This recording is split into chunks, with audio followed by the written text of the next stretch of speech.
Bonjour à toutes, bonjour à tous pour ce nouveau numéro de Jeux de scène, l'émission de Chantal Ozouf et d'André Malamu, consacrée à l'actualité du spectacle vivant en général et du théâtre en particulier. Alors Chantal à l'affiche aujourd'hui. Le voyage de Monsieur Perrichon, c'est d'Eugène Labiche dans la mise en scène de Frédéric Lazzarini à l'artistique à Thévin. Machine sensible avec Nicolas Perrochet que j'ai vu au théâtre de Belleville. Son d'hiver, le festival que j'ai vu à la Marque de Créteil avec Nino De Elche et Georges Pardo. Nous avons vu au théâtre de la Colline Elisabeth Costello. C'est d'après Elisabeth Costello et autres romans du prix Nobel de littérature. Maxwell Coetzee. Coetzee, pardon. Mise en scène de Christophe Marlikowski. Mémoire d'Adrien, d'après Marguerite Yourcenar, dans l'adaptation et la mise en scène de Renaud Meyer, avec Jean-Paul Borde au théâtre de Poche. Et puis je suis allé au théâtre de la Gaîté Lyrique, non pas pour voir un spectacle, parce que il est occupé par des jeunes mineurs inaccompagnés, qui ne trouvent pas de place ailleurs, et donc il y avait un rassemblement hier, justement, devant la Gaîté Lyrique, pour les soutenir. Et puis Chantal on va parler de vaudeville, on va parler de Eugène Labiche. Alors, c'est plus léger, c'est plus plaisant. Allons-y avec Labiche. Bon, alors c'est l'histoire d'un carrossier, d'un riche commerçant, un parvenu riche, quoi. Monsieur Perrichon, sa femme et sa fille Henriette, qui vont partir pour la première fois à la neige. Mais ils sont suivis de Daniel et Armand, qui sont deux jeunes hommes amoureux, qui voudraient bien se marier avec la demoiselle, et donc il faut qu'ils obtiennent les grâces du père, et donc on va suivre leur compétition, leur rivalité. Bon, bien évidemment, c'est du Labiche, donc il y a une sorte d'emballement mécanique dans les péripéties, et ce qui est très intéressant, c'est que tous les personnages, et notamment les deux jeunes, manifestent énormément d'énergie pour parvenir à leur fin. Il y a toutes sortes de sources comiques.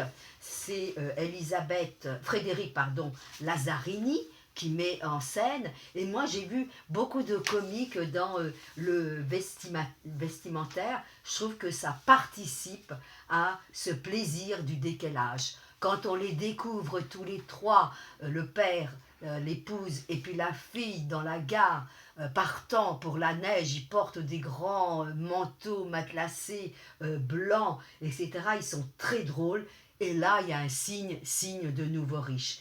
Les deux jeunes gens, ils ont costume en miroir, l'un en marron, l'autre en vert, et là aussi, ça, on a envie de dire, leur rivalité, elle est complètement colorée. Il y a vraiment des idées scénographiques très sympathiques pour traduire, ce qui n'est pas facile, l'idée du voyage et l'idée du voyage découverte. Alors il y a deux écrans, il y a un système de vidéo, et on va voir, par exemple, quand ils sont dans le train, le paysage défiler, et on a vraiment l'illusion d'un mouvement du train. Moi j'ai aimé la descente de ski de Monsieur Perrichon, parce que c'était aussi l'image, mais il mimait, il faisait les gestes en fonction de ce qu'on voyait à l'écran. Même chose pour les déplacements en voiture et en moto. Il suffit d'un petit objet pour que la situation soit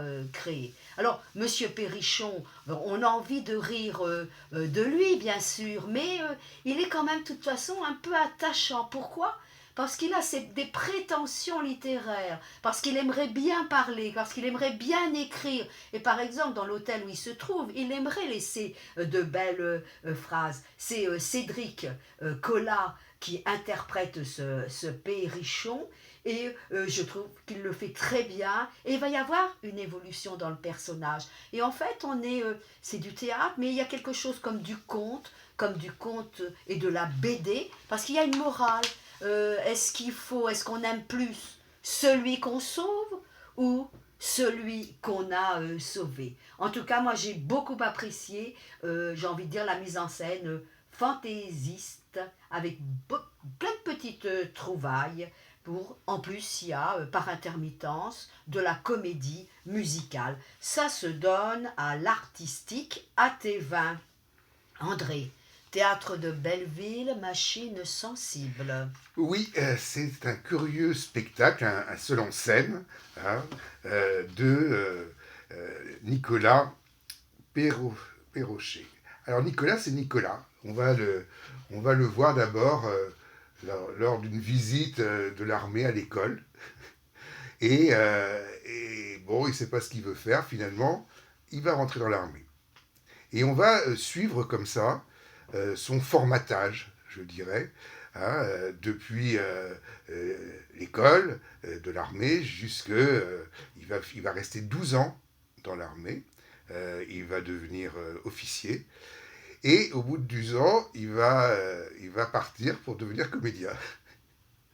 Et donc, ce qui est intéressant peut-être, c'est le formatage et le déformatage. C'est-à-dire que le corps est très important dans toute cette expérience. Et on voit comment il revient sur son corps, le fait de devenir musclé, de devenir fort, et puis, mais en même temps rigide. Et tout le travail qu'il a dû faire pour déconstruire cette rigidité. Et ça, c'est un petit peu la même chose pour l'esprit. C'est-à-dire que, bon, il n'avait rien contre le fait, bon, c'était pas de devenir soldat, mais il n'était pas non plus complètement dans cet esprit-là, au niveau de la virilité, enfin des valeurs, etc. Hein, il montre bien cette espèce d'encadrement, enfin, bon, cette violence d'une certaine manière, et en même temps, cette réduction qu'il subit. Mais ça, il en a pris conscience qu'au moment où il a arrêté. Et donc, on a toute cette ambiguïté, toute cette ambivalence. Et j'ai trouvé que c'était...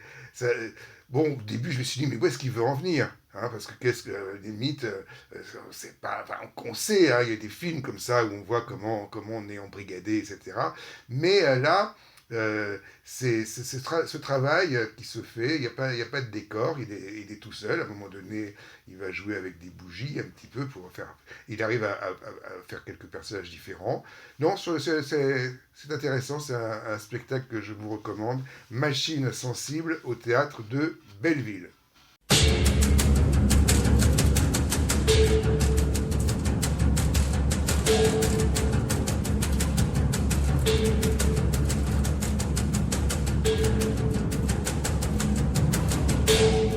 Chantal, conte d'hiver festival? Non, Son d'hiver. Ah, son d'hiver, Oui, pardon. c'est un festival itinérant qui a lieu tous les ans au festival, au Val-de-Marne, pardon. Et moi, j'aime bien aller à une représentation, à un concert. Je suis allée donc samedi 8 février assister à ce concert. C'est la 34e édition, hein. Donc le but, comme nous l'a expliqué le directeur de ce festival, c'est de nous faire entendre les évolutions du jazz contemporain et d'autres musiques. Alors, la première partie, c'était avec Nino de Elche, qui chante un flamenco, mais recréatif, j'ai envie de dire. C'est-à-dire qu'il fait des propositions modernes et contemporaines. Alors, Nino de Elche, vous l'imaginez, il est assis sur une chaise en costume blanc, mais il va y avoir une expression corporelle. Il a une voix sourde, très profonde, mais il est accompagné, bien sûr, par 2 maîtres de palmas. Palmas, vous savez ce que c'est, hein, ce sont ceux qui applaudissent et qui donnent le rythme. Et puis, eh bien, il y a 2 guitaristes qui sont là. Donc, c'était extrêmement beau, parce que lui en costume blanc, les autres en costume noir. Il y a dans ce spectacle, il y a une sorte de brutalité, mais aussi une sorte de grâce mélancolique, avec un éclairage semi-obscur. J'ai trouvé, eh bien, qui mettait cette ambiance un peu mélancolique. Autre partie, c'est Georges Pardo Ensemble. Lui, il fait aussi dialoguer flamenco et jazz. C'est une sorte de précurseur dans le domaine parce qu'il a mêlé le flamenco à d'autres musiques pour s'éloigner de tous les codes un peu traditionnels. C'était un récital en hommage avec Paco de Lucia. Il a fait, j'ai bien cru comprendre qu'il a fait partie de son sextet. Et il y avait même un autre musicien, Carles Benavent, qui faisait partie. Alors, j'ai ressenti l'émotion, le duende tout au long du spectacle. Et moi, j'aime bien parce qu'il y a un vrai dialogue musical, instrumental, humain entre tous et une très belle écoute. Il y avait en plus la danseuse de flamenco, Karen Lugo dans ses belles robes, il y avait la chanteuse Bego Salazar, et donc on avait un beau visuel. Et c'est marrant parce que je suis très sensible à la théâtralisation des entrées et des sorties lorsqu'ils ne participent pas. Ça se fait avec beaucoup de naturel. Donc pour moi, c'est vraiment un moment magique d'entendre cette parfaite adéquation entre le vocal, le rythmique, le dansé, l'instrumental. Et j'avais l'impression d'être presque aux sources de ce duende original. Donc, il y a encore des dates pour ce festival. Alors sachez qu'il y aura quelque chose le 13 à Ivry-sur-Seine avec 2 trios. Le 14 c'est au théâtre de la Cité internationale et le 15 à Gentilly pour de la musique électronique toujours liée au jazz. Alors, nous sommes allés voir tous les deux au théâtre de la Colline, Elisabeth Costello. C'est une mise en scène de Warlikowski. Donc c'est un spectacle polonais, en polonais, avec surtitré en anglais et en français. Alors, Elisabeth Costello, c'est un personnage d'auteur. Mais c'est déjà indirect, parce que l'auteur crée un auteur qui crée ce personnage d'auteur. Hein. Et on va la voir comme ça, donnant des conférences, ou à des moments plus privés de sa vie, au cours de son existence, hein, avec, c'est... Voilà. Chantal. Ah oui, donc, bon, c'est quand même, moi j'ai envie de le dire, c'est quand même un théâtre exigeant. Pourquoi? Parce qu'il y a de l'écoute, il y a de la lecture, parce que c'est en polonais, parce que le personnage principal, tu viens de le dire, est une intellectuelle et qu'on aborde des questions. Mais elle est intéressante. Pourquoi? Parce qu'elle est un peu rebelle. Parce qu'on la voit, comme tu l'as dit, dans des cérémonies, et on voudrait lui poser des questions sur le littéraire, mais elle va déplacer les questions. Et oui, tu veux dire? Non, je veux dire que, à un moment donné, je me suis dit que j'allais m'ennuyer dans ce spectacle. Oui. Et à aucun moment je me suis ennuyé. Pourquoi? Parce que je trouve que la scénographie est aussi... Et c'est à la fois frustrant, mais c'est vrai que il y a cette espèce de vidéo qui vient confisquer le jeu des acteurs, parce qu'ils sont sur le côté, donc on ne les regarde pas vraiment, mais on va regarder au fond la vidéo, par exemple. Mais ça va dans l'esprit de cette mise en abîme. Oui, mais moi justement, j'ai trouvé que la vidéo était extrêmement intéressante parce que elle va au-delà de la mise en abîme. Tu l'as très bien dit, côté jardin, par exemple, on va avoir un grand banquet, donc on les voit de profil, dans la réalité scénique, mais on les verra de face grâce à cette vidéo. Et en fait, ça crée à la fois un rapport de proximité, mais en même temps un rapport j'ai envie de dire, de distanciation, parce qu'il s'imprime tout cela dans notre mémoire visuelle. Il y a aussi un jeu entre l'espace ouvert et l'espace fermé, puisqu'on va avoir une sorte de serbe qui pourra aussi faire une maison avec des vitres, etc., qui va venir se déplier devant nous, etc. Oui, et c'est vrai que tu as parfaitement, tu le dis très bien, et il faut qu'on rajoute que Christophe Warlikowski, il a choisi 6 actrices d'âge différents, de physique différents, avec une actrice qui a plus de 80 ans, et même un homme. Et ce qui est curieux, ce qui est paradoxal, et on va le voir dans la deuxième partie, que tu l'as souligné, qui est un peu plus intime, puisqu'elle est âgée et elle est avec sa famille et 2 enfants. Il faut voir comment ils sont grimés, les acteurs, pour jouer ces petits-enfants. Eh bien, il y a plein de petits détails réalistes et humains tout au long du jeu. Moi, je trouve que véritablement, c'est quelque chose qu'on regretterait de ne pas avoir vu, parce que il nous emmène assez loin dans la représentation. C'est un artiste de la configuration de l'espace. Il sait s'emparer d'une scène et de nous produire du spectacle vivant, et pourtant avec des moyens très sophistiqués. Alors, j'ai commis un de mes sonnets théâtre, vous savez, mes petits sonnets là où je mets aussi, c'est des acrostiches, c'est-à-dire que le titre on peut se lire aussi verticalement au début de chaque vers. Donc c'est pour ça que je l'ai appelé Zabet Costello, parce que sinon j'avais trop de... Zabet, ou plutôt Elisabeth Costello, adapté de romans de John Maxwell Coetzee, bien mise en scène par Christophe Warlikowski, est un genre de petit Milly, pas trop mélo. Tel est mis en abîme, égaux après égaux, en auteur de l'autrice, l'ennemi ou l'ami, conférant son public, tendant dos, ré qu'en mi, œuvrant par le théâtre et par la vidéo. Scénographie puissante, au singulier pluriel, traitant tout aussi bien le public et l'intime, Elisabeth est là, en ces temps qu'elle anime. L'hypothèse se lie et se fond au réel. L'homme est de trop parfois parmi les animaux, où de vivre et créer est le dernier des mots. Donc oui, voilà. Mais pour moi, vu le spectacle, je vois bien les détails. Tu aurais presque pu rajouter un personnage, parce qu'il y a plein de références littéraires, et notamment le singe d'une nouvelle de Kafka, par exemple.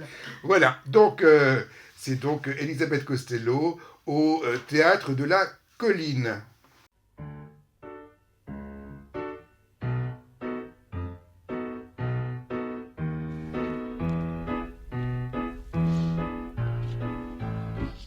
Chantal, hein, Marguerite Yourcenar, Les Mémoires d'Adrien. Oui, j'aime bien aller au Poche Montparnasse, parce que j'y vois de jolis spectacles. Donc là, les Mémoires d'Adrien, c'est d'après les Mémoires d'Adrien de Marguerite Yourcenar. Donc c'est la longue lettre adressée par Adrien à son petit-fils adoptif, Marc Aurèle.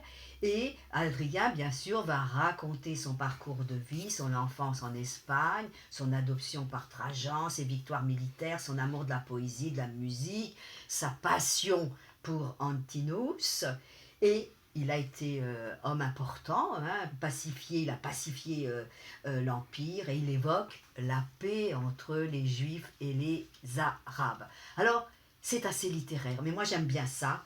Et ce qu'il y a une très bonne idée de Renaud Meyer, c'est qu'il a enregistré les titres des chapitres, et on les entend en latin. Moi, je ne sais pas, ça m'a donné de la poésie, ça m'a donné du vague à l'âme. Animula, vagula, blandula, varius multiplex, multiformes, telus, stabilita, qu'on peut deviner le sens, la terre retrouve son équilibre, saeculum aureum, siècle d'or, disciplina, augusta, discipline d'Auguste. Donc tout ceci participe à la méditation, parce qu'en fait c'est une méditation sur la vie, sur le temps qui passe. C'est Jean-Paul Borde qui joue le personnage, il colle à ce personnage, par son allure, par sa posture, son costume impériaux. Il a une voix mélancolique qui est à la fois un peu confidentielle, mais aussi très appuyée. Il apparaît, il y a une scénographie de la lumière, avec des effets de lumière dans un décor qui présente une colonne symbolique, hein, de ruines et une fontaine, et la lumière se réfléchit dans la fontaine, lui-même va faire ses ablutions. Donc c'est très beau, donc on se sent très bien, très apaisé avec ce spectacle, puisqu'on a ces allusions à la personne publique, mais aussi à l'homme. Donc moi, là-dedans, j'y ai vu une expérience humaine, j'y ai vu du pragmatisme, j'y ai vu de la morale, et Renaud Meyer dit que son acteur est un passeur formidable de textes. Eh bien moi j'ai reçu ce spectacle comme une transmission de textes par l'intermédiaire du spectacle vivant et de l'incarnation par l'acteur. Donc c'est au Poche Montparnasse. Alors entrez quand même là du sérieux, du plus lourd peut-être. Alors, je suis donc allé au rassemblement de soutien à 18 h, donc c'était dimanche 9 février, devant la Gaîté Lyrique occupée. Hein, des places, il y en a pour les loger tous les MNA. Donc vous savez ce que c'est que les MNA, c'est des mineurs non accompagnés, ceux qui sont arrivés comme ça en traversant la Méditerranée comme ils ont pu, hein, qui ont réussi quand même à survivre, eux, et qui sont là, et donc ils sont à Paris, mais ils n'ont nul endroit pour dormir, hein, en plein hiver. Donc, à un moment donné, ils ont été au théâtre, comment ça s'appelle bon, maintenant, ils sont à la Gaîté lyrique. Hein. Voilà, c'est-à-dire qu'ils aimeraient bien que la mairie de Paris leur fournisse quelque chose. Hein, mais bon, ça se fait pas, donc ils ont appelé à ce rassemblement. Donc on va écouter un petit extrait, pas très long parce que mon enregistrement n'est pas très très bon, mais pour voir un peu l'ambiance. Il y avait aussi un orchestre qui était venu, qui est l'Orchestre du Nouveau Monde, je crois, qui était là pour les soutenir. Donc c'était il y a quelques jours, hein, je crois savoir. Oui, il y a quelques jours.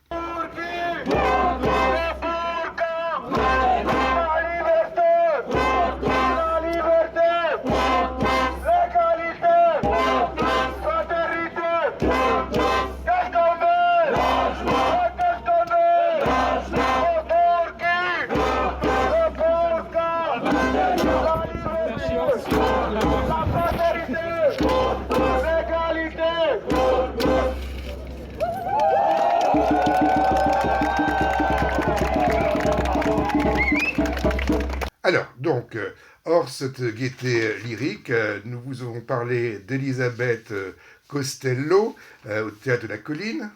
Oui, alors de Mémoire d'Adrien d'après Marguerite Yourcenar, adaptation et mise en scène de Renaud Meyer avec Jean-Paul Borde au Théâtre de Poche, du festival Sons d'hiver qui a lieu tous les ans dans le Val-de-Marne avec Nino De Elche et Georges Pardo.